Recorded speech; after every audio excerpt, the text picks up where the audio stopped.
বিসমিল্লাহির রহমানির রহিম। অধ্যায় ৩ পদার্থের গঠন, লেকচার ৩। আমরা ইনশাআল্লাহ আমাদের এই লেকচারে তেজস্ক্রিয় মৌলের আইসোটোপ ও তার ব্যবহার নিয়ে ইনশাআল্লাহ আলোচনা করব।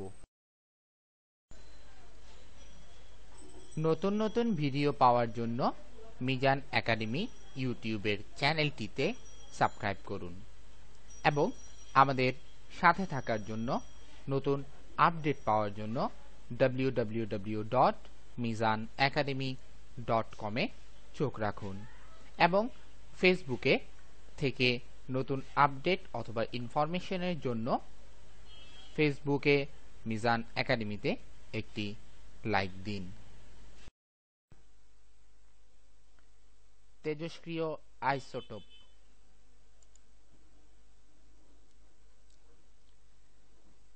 আইসোটোপ অ্যাকচুয়ালি জিনিসটা কি? আইসোটোপ হচ্ছে একই পারমাণবিক সংখ্যা বিশিষ্ট কিন্তু ভিন্ন ভর সংখ্যা বিশিষ্ট মৌলগুলোকে একটির আরেকটির আইসোটোপ বলা হয়। আমি আবারও বলছি, একই পারমাণবিক সংখ্যা বিশিষ্ট কিন্তু ভিন্ন ভর সংখ্যা বিশিষ্ট মৌলগুলোকে একটির আরেকটির আইসোটোপ বলা হয়ে থাকে। আমরা জানি পারমাণবিক সংখ্যা হচ্ছে প্রোটনের সংখ্যা এর সমান, কিন্তু ভর সংখ্যা হচ্ছে প্রোটন এবং নিউট্রন এর দুটি সমান। অর্থাৎ প্রোটন এবং নিউট্রনের সংখ্যা মিলে হয় ভর সংখ্যা, শুধুমাত্র প্রোটনের সংখ্যা মিলে হয় হচ্ছে পারমাণবিক সংখ্যা। আমরা চিত্রে হাইড্রোজেনের 3টি আইসোটোপ দেখতে পাচ্ছি, যেখানে প্রত্যেকটাই কিন্তু প্রোটন একটি করে রয়েছে। এখানে একটি প্রোটন, এখানে একটি প্রোটন, এখানে একটি প্রোটন।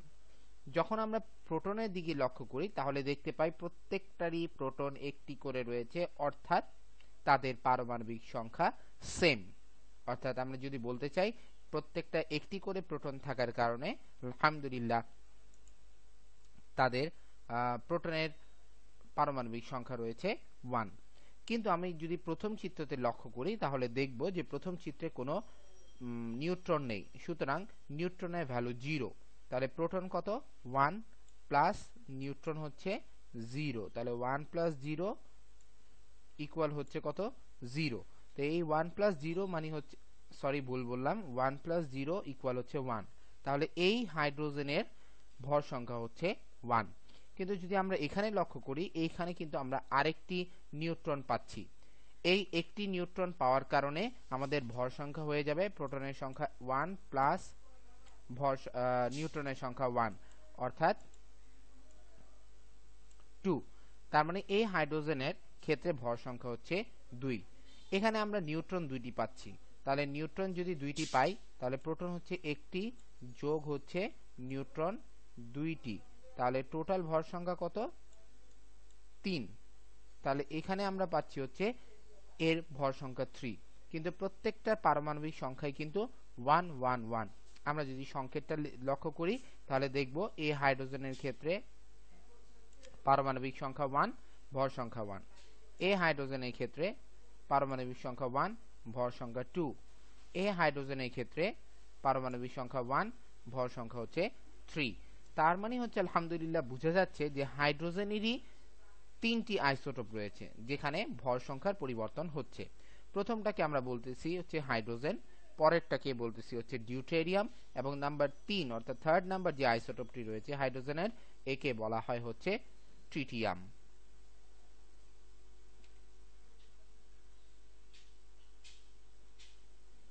আইসোটোপ দুই ধরনের, একটি হচ্ছে সুস্থিত আইসোটোপ এবং আরেকটি হচ্ছে অস্থিত আইসোটোপ।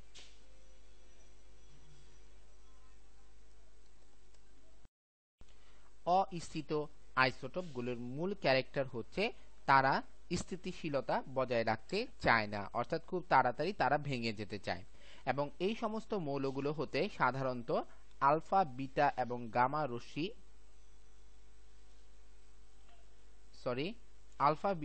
গামা রশ্মি নির্গত হয়। এই আলফা, বিটা এবং গামা রশ্মি নির্গত হওয়ার কারণে আমরা মূলত জানি আলফা হচ্ছে হিলিয়াম পরমাণু, হিলিয়াম কণার নিঃসরণ, বিটা হচ্ছে মোটামুটি নিউট্রন এবং গামা হচ্ছে যে ইলেকট্রনের বেরিয়ে যাওয়া।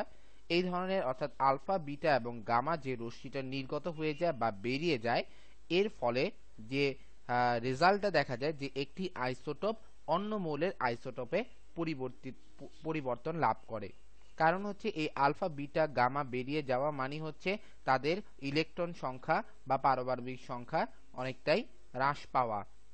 যদি বেরিয়ে যায় তাহলে দেখা যাচ্ছে পারমাণবিক সংখ্যা যদি হ্রাস পেয়ে যায়, তখন তো আর ওই আইসোটোপ মানে যে আইসোটোপ নিয়ে আমরা এক্সামটা শুরু করেছিলাম সেই আইসোটোপটা আর থাকে না। তারা কিন্তু আলহামদুলিল্লাহ চেঞ্জ হয়ে যায়, অন্য মৌলের আইসোটোপে পরিণত হয়। তো এই ধরনের আইসোটোপগুলোকে আমরা অস্থিত আইসোটোপ বলে থাকি। মূল কথা হচ্ছে যারা স্থিতিশীলতা বজায় রাখে না, অর্থাৎ খুব তাড়াতাড়ি অন্য মৌলের আইসোটোপে পরিণত হওয়ার চেষ্টা করে, তাদেরকে অস্থিতিশীল বা অস্থিত আইসোটোপ বলা হয়ে থাকে। মৌলের পরমাণুর যে এই যে ক্যারেক্টার, অর্থাৎ রে বেরিয়ে যে অন্য মৌলে ফর্ম করা, এদেরকে আমরা বলি হচ্ছে তেজস্ক্রিয়তা। এখন এই আলফা বিটা গামা রেটাকেও তেজস্ক্রিয় রশ্মিও বলা হয়ে থাকে। যেহেতু এই মৌলগুলো হতে অস্থিতিশীল আইসোটোপগুলো থেকে আলফা বিটা গামা রে নির্গত হয়, সুতরাং এই অস্থিতিশীল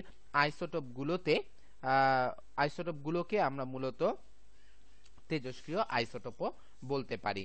কেন? তাদের মধ্যে আলফা বিটা গামা নিঃসরণ হওয়ার টেন্ডেন্সি বা প্রবণতা থাকে বিধায় তারা কিন্তু খুব তাড়াতাড়ি দেখা যায় যে অন্য মৌলে সুইচ করে বা অন্য মৌলের আইসোটোপে ফর্ম করে। আলহামদুলিল্লাহ আমরা ইনশাআল্লাহ একটু পরেই বিভিন্ন ধরনের যে আইসোটোপের ব্যবহার বিভিন্ন ক্ষেত্রে রয়েছে, তেজস্ক্রিয় আইসোটোপগুলোর চিকিৎসা ক্ষেত্রে, বিদ্যুৎ ক্ষেত্রে, কৃষি ক্ষেত্রে, এগুলি নিয়ে ইনশাআল্লাহ আলোচনা করব।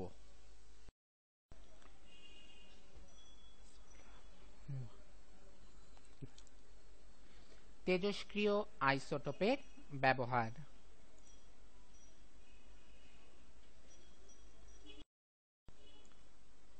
বিভিন্ন ক্ষেত্রে তেজস্ক্রিয় আইসোটোপের ব্যবহার রয়েছে, আমরা ইনশাআল্লাহ সেগুলি নিয়ে কথা বলবো। তার মধ্যে প্রথমে রয়েছে হচ্ছে চিকিৎসা ক্ষেত্রে। এই চিকিৎসা ক্ষেত্রে তেজস্ক্রিয় আইসোটোপের অবদান আসলেই গুরুত্বপূর্ণ ভূমিকা রাখছে। বিশেষ করে হচ্ছে বোনসের পেইন এবং বোনস বেড়ে যাওয়া, অর্থাৎ হাড় বেড়ে যাচ্ছে কোথায় এবং ব্যথা কেন হচ্ছে, এগুলো নির্ণয়ের জন্য যেমন আমরা আইসোটোপ টেকনেটিয়াম অর্থাৎ TC99M ব্যবহার করে থাকি।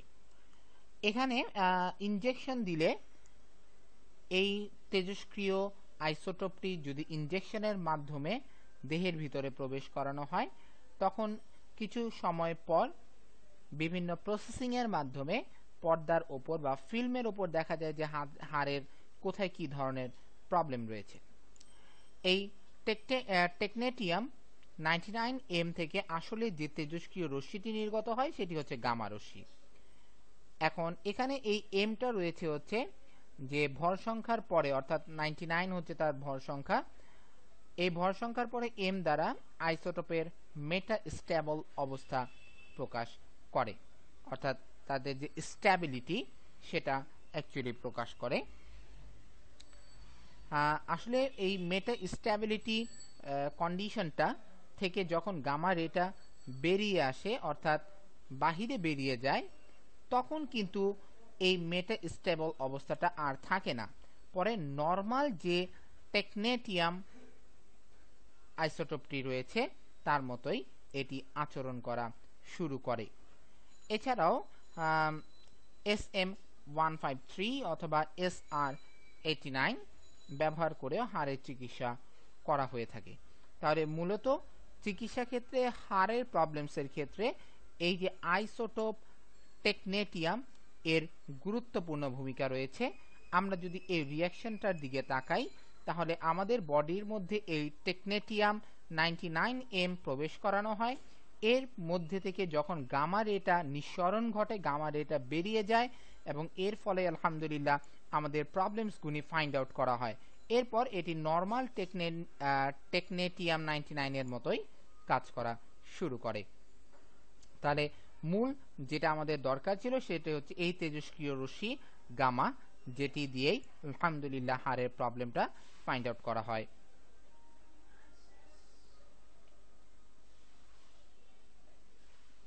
আমরা ছবিতে তেজস্ক্রিয় রশ্মির ব্যবহার দেখতে পাচ্ছি। এটি হচ্ছে একটি এক্স রে এর ওয়ান কাইন্ড অফ বলা চলে একটা সিস্টেম, এক্স রে টোটালি একটি ব্লকের মতো, যেখান থেকে দেখা যাচ্ছে যে আমাদের বডিতে তেজস্ক্রিয় রশ্মির ব্যবহার এর একটি প্রায়োগিক অবস্থা। যেমন আমরা দেখতে পাচ্ছি তেজস্ক্রিয় রে আলফা বিটা গামার মধ্যে আমাদের এক্স রে এর ক্ষেত্রে এই গামা রেটাই মূলত ব্যবহার করা হয়ে থাকে, কারণ আলফা রেটা পেপার দিয়ে আটকে যাচ্ছে, বিটা রেটা আমাদের বডি আটকে দিচ্ছে, কিন্তু গামা রেটা কিন্তু আমাদের বডি আটকে দেয় না। বডির মধ্যে যে বোনস রয়েছে এবং টিউমার রয়েছে অনলি ফর এই গামা রেটা সেখানে আটকে যায়। এটার কারণেই ফিল্মের ওপর আলহামদুলিল্লাহ এক্স রে বিম্ব গঠিত হয়। তাহলে এই এক্স রেটাও হচ্ছে কিন্তু তেজস্ক্রিয়তার একটি প্রায়োগিক ব্যবহার।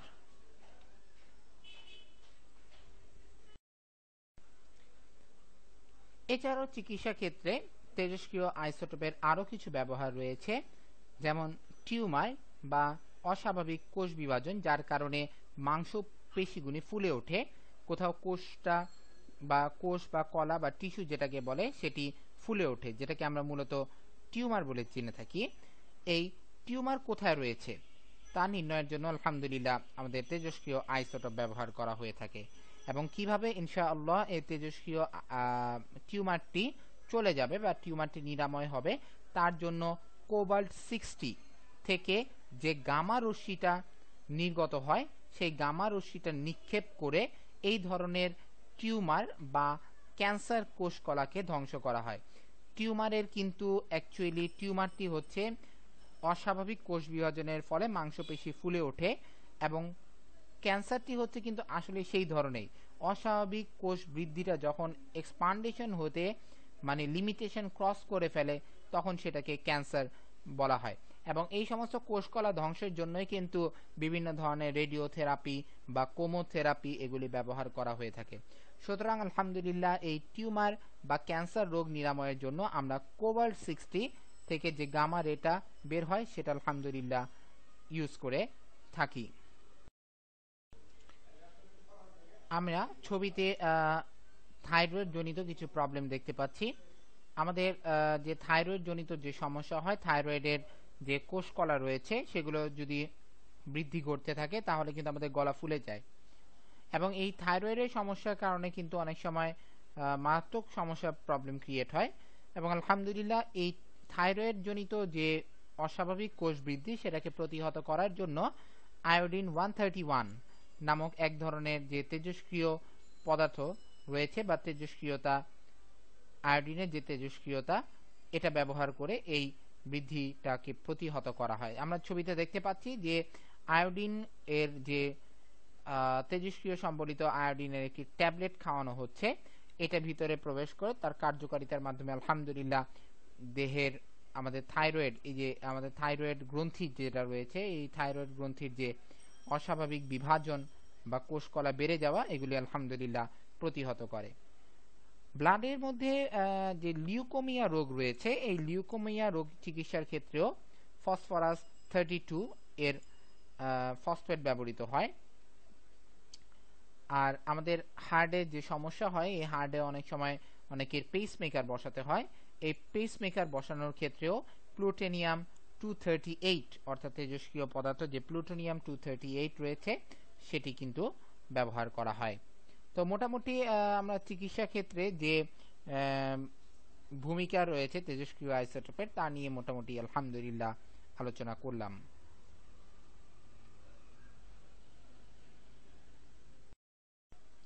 কৃষি ক্ষেত্রে জনসংখ্যা বৃদ্ধির সাথে সাথে আলহামদুলিল্লাহ কৃষির উৎপাদনও বাড়ানো আলহামদুলিল্লাহ ইনশাআল্লাহ জরুরি।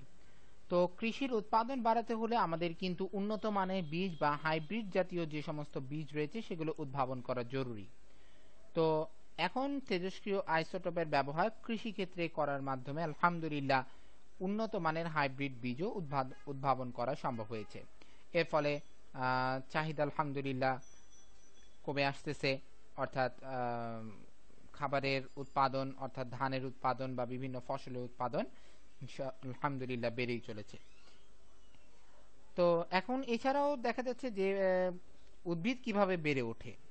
বিজ্ঞানীরা ফসফরাসের যে 32 ফসফরাস 32 এর ফসফেট দ্রবণকে উদ্ভিদের মূল ধারায়, অর্থাৎ একদম নিচের দিকে অংশে, মূল ধারা মিন্স হচ্ছে যেমন এই যে এই এরিয়াটা হচ্ছে তার মূল ধারা, একদম যেটাকে আমরা কি বলবো স্তম্ভের মতো যে অংশটা, এটা হচ্ছে মূল ধারা। এখানে ফসফরাস 32 কে ইনজেক্ট করা হয় বা প্রবেশ করিয়ে দেওয়া হয়। এরপর বিজ্ঞানীরা গাইগার কাউন্টার ব্যবহার করে পর্যবেক্ষণ করেন যে উদ্ভিদ কি কৌশলে বেড়ে ওঠে। এটা কিন্তু আলহামদুলিল্লাহ তেজস্ক্রিয় ফসফেটের তেজস্ক্রিয় ফসফরাসের আসলেই গুরুত্বপূর্ণ ভূমিকা। আলহামদুলিল্লাহ।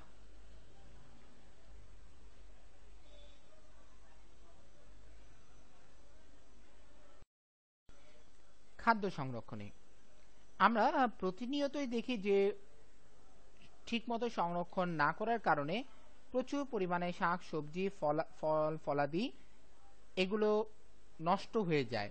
এমনকি ঘরে রান্না করাও খাবার দ্রব্য অল্প সময়েই নষ্ট হয়ে যায়, সেখানে ব্যাকটেরিয়া ফর্ম করে, খাবার টক হয়ে যায়, সে খাবার খেলে শরীর অসুস্থ হয়। এমনকি অনেক সময় বিষক্রিয়ার কারণে মানে ব্যাকটেরিয়াটা এমনই ফর্ম করে ফেলে যার কারণে অনেক সময় মৃত্যু পর্যন্ত হতে পারে। তো খাদ্য সংরক্ষণের ক্ষেত্রে আলহামদুলিল্লাহ কোবাল্ট 60 থেকে যে গামা রে নিঃসরণ হয় সেটা যদি খাবারের উপর ফেলা হয় তাহলে ব্যাকটেরিয়া মারা যায়, এবং ব্যাকটেরিয়া মারা গেলে খাবারটা কিন্তু আলহামদুলিল্লাহ সেভ হয়ে যায়। অনেক সময় দেখা যায় পোলট্রি ফার্ম, যেখানে ফার্মের মুরগি পালা হয়, সেখানেও কিন্তু ব্যাকটেরিয়া জনিত রোগের উদ্ভব হয়। এগুলো প্রোটেকশন করার জন্য তেজস্ক্রিয় রশ্মি ব্যবহার করা হয়ে থাকে। আর এছাড়া অতিরিক্ত তেজস্ক্রিয় রশ্মি ব্যবহার করা আসলেই ক্ষতিকারক। তারপরেও ফসল ফলাদি বা খাদ্যদ্রব্য এগুলো ইনশাআল্লাহ সংরক্ষণের জন্য আমরা মাত্রাতিরিক্ত নয়, পরিমিত ওয়েতে তেজস্ক্রিয় রশ্মি ব্যবহারের মাধ্যমে সেগুলো সংরক্ষণ করতে পারি। আর গামা রশ্মি যেটা আমরা মূলত খাবার সংরক্ষণের ক্ষেত্রে ব্যবহৃত হয়ে থাকে, এটি অনেকটাই সূর্যের আলোর ন্যায় নিরাপদ। সূর্যের আলো যেমন ক্ষতি হয় না আমাদের, ঠিক তেমনি এই সমস্ত গামা রশ্মিও তেমন কোনো ক্ষতি করে না। আমরা ছবিতে একটি স্ট্রবেরি ফল দেখতে পাচ্ছি, যার ভিতরে ফার্স্ট টাইম ব্যাকটেরিয়া ছিল। যখন গামা রেটা প্রবেশ করানো হলো তাহলে দেখা যাচ্ছে ব্যাকটেরিয়াগুলি মরে গেল। এই যে এটা হচ্ছে আমার সেই গামা রে যেটা প্রবেশ করানো হলো এখান থেকে। এরপরে এখান থেকে দেখা যাচ্ছে এর ভিতরে যে ব্যাকটেরিয়াগুলি ছিল এই ব্যাকটেরিয়াগুলি মারা গেল। এটা কিন্তু আলহামদুলিল্লাহ খাদ্য সংরক্ষণের ক্ষেত্রে কোবাল্ট 60 থেকে যে গামা রে বেরোয় তথা তেজস্ক্রিয় আইসোটোপের গুরুত্বপূর্ণ ভূমিকা।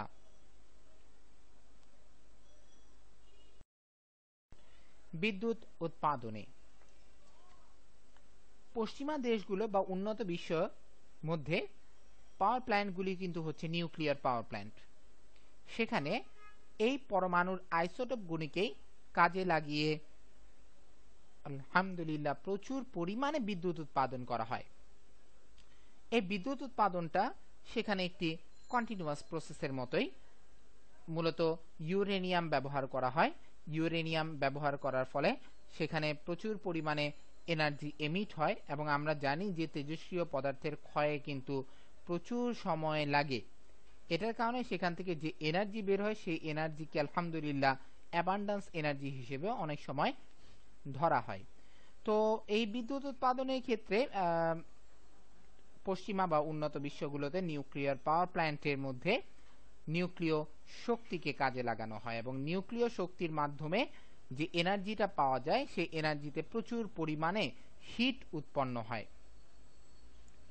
এই হিটকে পরবর্তীতে বিভিন্ন ডিভাইসের মাধ্যমে, বিভিন্ন প্রসেসিং এর মাধ্যমে আলহামদুলিল্লাহ বিদ্যুৎ শক্তিতে রূপান্তরিত করা হয়। যেহেতু আইসোটোপে ক্ষয় হতে প্রচুর সময় লাগে কিন্তু সেখান থেকে অ্যাবান্ডান্স এনার্জি পাওয়া যায়, সুতরাং বিদ্যুৎ শক্তিও কিন্তু আলহামদুলিল্লাহ অ্যাবান্ডান্স।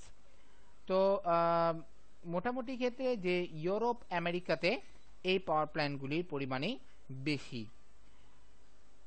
এছাড়াও বিদ্যুৎ উৎপাদন ছাড়াও অনেক সময় দেখা যায় যে পৃথিবীর বয়স কত আনুমানিকভাবে নির্ধারণ করার ক্ষেত্রেও কিন্তু তেজস্ক্রিয় আইসোটোপের ব্যবহার রয়েছে। এছাড়া কীটপতঙ্গ নিয়ন্ত্রণে, শিল্পক্ষেত্রে, আমাদের ধাতব পাত যেগুলি রয়েছে তাদের পুরুত্ব পরিমাপে কতটুকু মোটা, বদ্ধ পাত্রে মধ্যে বাইরে থেকে দেখা যাচ্ছে না, কিন্তু ভিতরে আমাকে তরলের লেভেল বা ওয়াটার লেভেল পরিমাপ করতে হবে, কতটুক মানে পানি আছে বা কতটুক লিকুইড আছে, সেটা নির্ণয়ের জন্য আলহামদুলিল্লাহ তেজস্ক্রিয় আইসোটোপ ব্যবহার করা হয়ে থাকে। এছাড়া পাইপের ভিতর পাইপলাইনে কোথাও ছিদ্র রয়েছে কিনা সেগুলো খোঁজার জন্য। আর অনেক সময় দেখা যায় যে অনেক পুরাতন কিছু প্রত্নতত্ত্ব নিয়ে যারা কাজ করেন তারা অনেক পুরাতন কিছু জিনিস আবিষ্কার করেন মাটি খনন করে, সেখানের মধ্যে যে কার্বন রয়েছে সেই কার্বনের ফসিল দ্বারা পর্যবেক্ষণ করে আলহামদুলিল্লাহ বোঝা যায় যে এই জিনিসটা কতটুকু পুরানো। মোটামুটিভাবে এই তেজস্ক্রিয় আইসোটোপের গুরুত্বপূর্ণ ভূমিকাগুলো কিন্তু আমরা আমাদের চোখের সামনে এখন প্রতীয়মান।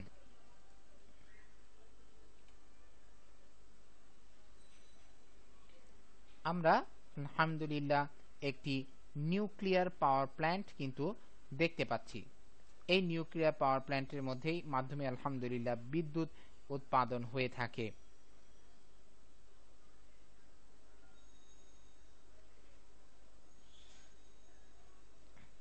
তেজস্ক্রিয় পদার্থের গুরুত্বপূর্ণ ভূমিকার সাথে সাথেও এই তেজস্ক্রিয় পদার্থের অনেক ক্ষতিকর প্রভাব রয়েছে। যদি আমরা এই তেজস্ক্রিয় পদার্থের ক্ষতিকর প্রভাবগুলোকে কন্ট্রোল না করতে পারি বা নিয়ন্ত্রণ না করতে পারি তাহলে আসলেই কিন্তু মারাত্মক ক্ষতির সম্মুখীন হতে হবে। যাদের ক্যান্সার হয়ে যায় তাদের কিন্তু কেমোথেরাপি ব্যবহার করা হয় বা রেডিওথেরাপি ব্যবহার করা হয়। এই কেমোথেরাপি বা রেডিওথেরাপি অ্যাকচুয়ালি ব্যাপারটা হচ্ছে তেজস্ক্রিয় পদার্থেরই থেরাপি দেওয়া, অর্থাৎ কখনো কখনো দেখা যায় ইনজেকশনের মাধ্যমে তেজস্ক্রিয় পদার্থগুলোকে বডির ভিতরে প্রবেশ করানো হয়, আবার অনেক সময় দেখা যায় তেজস্ক্রিয় পদার্থের যে রশ্মিগুলো রয়েছে সেই রশ্মিগুলো দেহের আক্রান্ত স্থানের মধ্যে ফেলা হয়। এই কেমোথেরাপি বা রেডিওথেরাপি করার পর যে রোগী তার তেজস্ক্রিয়তার প্রভাবে চুল পড়ে যায়, বমি বমি ভাব হয় এবং অনেক সময় অনেক সাইড ইফেক্টও দেখা যায়।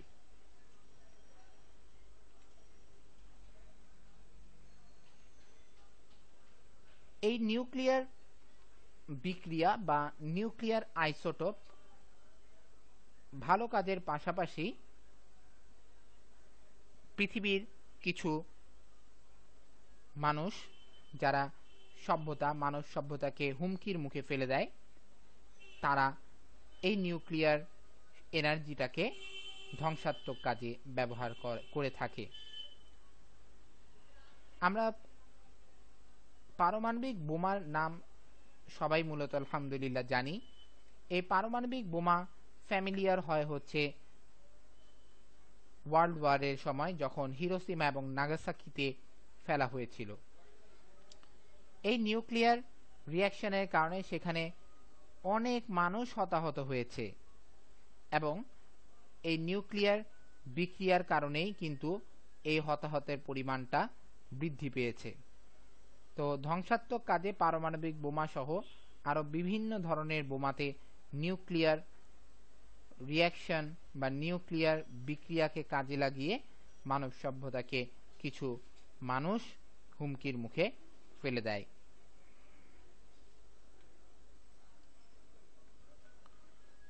এই তেজস্ক্রিয় পদার্থের যে ইফেক্ট বা ক্ষতিকর প্রভাব রয়েছে এটা কিন্তু খুব তাড়াতাড়ি শেষ হয়ে যায় না।